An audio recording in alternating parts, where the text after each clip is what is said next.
Premiere studio کے دیکھنے والے ناظرین السلام علیکم۔ آج ہم سلطنت عثمانیہ کے اس عظیم ہیرو کے بارے میں بات کرنے جا رہے ہیں جنہوں نے اپنی 125 سالہ زندگی میں کافروں پر لرزہ طاری کیے رکھا۔ جی ہاں، ہم بات کر رہے ہیں ترگت بے یعنی کہ نورگل۔ نورگل غازی خوبصورت بھی تھے اور ان کا لڑنے کا اپنا ہی سٹائل تھا۔ تاریخ میں لکھا ہے کہ یہ اتنے بہادر تھے کہ اکیلے 20 آدمیوں سے لڑ سکتے تھے۔ نورگل سلطنت عثمانیہ کے سب سے جانباز سپاہی اور سرداروں میں سے ایک تھے۔ اگر ان کی آنکھوں پر پٹی بھی بندھی ہوتی تھی تو یہ پھر بھی لڑ سکتے تھے۔ ترگت بے یعنی کہ نورگل کا لڑنے کا انداز سب سے جداگانہ تھا کیونکہ یہ تلوار کے بجائے کلہاڑے سے لڑتے تھے۔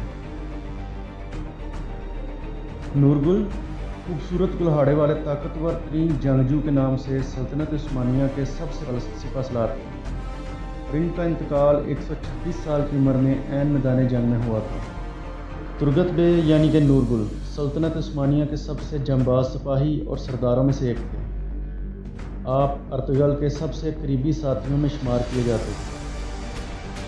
محترم ناظرین، اگر آپ نے ابھی تک ہمارا چینل سبسکرائب نہیں کیا تو آپ سے گزارش ہے کہ ہمارے چینل پریمیئر اسٹوڈیو کو سبسکرائب کر لیں اور اس کے ساتھ ہی بیل کے آئیکن کو پریس کر لیں تاکہ آپ کو ہماری نئی آنے والی ہر ویڈیو پر وقت ملے۔ جیسا کہ آپ کو پہلے بتایا گیا ہے، ترگت بے یعنی کہ نورگل سلطنت عثمانیہ کے سب سے جانباز سپاہی اور سرداروں میں سے آپ ارطغرل غازی کے سب سے قریبی ساتھیوں میں شمار کیے جاتے تھے۔ آپ اپنی کلہاڑی سے جنگ کرنے کے لیے بہت مشہور تھے، جو کہ بعد میں دنیا کی سب سے مضبوط چیز جنگ کرنے کے لیے مانی گئی۔ ارطغرل کی وفات کے بعد آپ نے اس کے بیٹے عثمان غازی کا ساتھ دیا۔ سلطنت عثمانیہ کی پہلی جنگ میں آپ عثمان غازی کے ساتھ رہی۔ 1299 میں آپ کو عثمان غازی نے انا گول کو فتح کرنے کے لیے بھیجا۔ آپ نے انا گول کو فتح کیا اور 36 سال اس پر گورنری کی۔ ترگت نے ایک ہی خاندان کے 4 نسلوں کی خدمت کی۔ آج بھی ان کا کلہاڑا استنبول کے ملٹری جاگ گھر میں موجود ہے اور ہزاروں لوگ اس کلہاڑے کو دیکھنے روزانہ آتے ہیں۔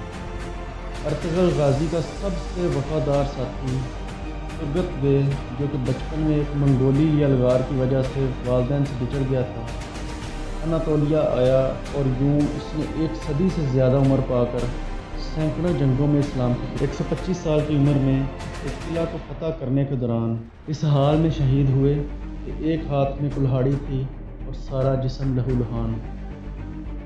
آپ کو آپ کے سب سے وفادار دوست ارطغرل غازی کی قبر کے دامن میں دفن کیا گیا اور کچھ عرصے کے بعد آپ کی لاش کو اینول شہر میں منتقل کیا گیا جو کہ آپ نے سب سے پہلے فتح کیا تھا۔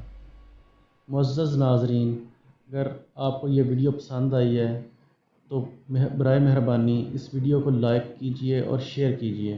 بہت شکریہ۔